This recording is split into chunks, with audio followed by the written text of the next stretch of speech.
Pass হয়ে যায়, 5 থেকে 7 ঘন্টা সময় তারা কেমন করে গেল এই প্রশ্ন জাতির কাছে রেখে গেলাম। আমার কোনো চাওয়া পাওয়া নাই। আমার ভাই ওসমান হাদি শহীদ হয়েছে, ওর শহীদি তামান্না ছিল। আপনারা ওর বক্তব্য শুনেছেন, আপনারা শহীদ ওসমান হাদির টক শো শুনেছেন। ও সব সময় শহীদি তামান্না করত। হয়তো আল্লাহ তাআলা ওর শহীদি সেই মত নসিব করে দিয়েছেন। কিন্তু আপনাদের কাছে আমি এই ঋণ কোনদিন আমি ছাড়ব না।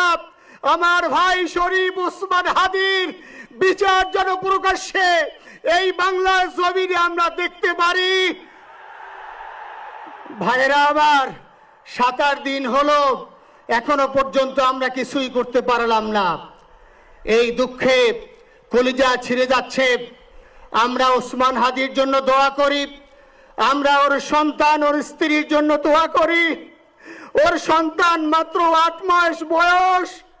গতকালকে যখন ওর কাছে নিয়ে আসছে, সবাই বাবাকে দেখাবে ওসমান হাদিকে। আমি বললাম কি লাভ হবে, ও তো কোনোদিন ওর বাবার চেহারা কথা বলতে পারবে না। ওর ছেলে আর কোনোদিন জানবে না যে আমার বাবা কেমন ছিল। ভাইরা আমার, ওসমান হাদি আর ফিরে আসবে না। ওসমান, তুমি দেখে যাও, লক্ষ লক্ষ জনতা, তাওহীদি জনতা তোমার জন্য পাগল। ওসমান, তুমি মরো নাই, তুমি আমাদেরকে পাগল বানাই দিয়ে গেছো।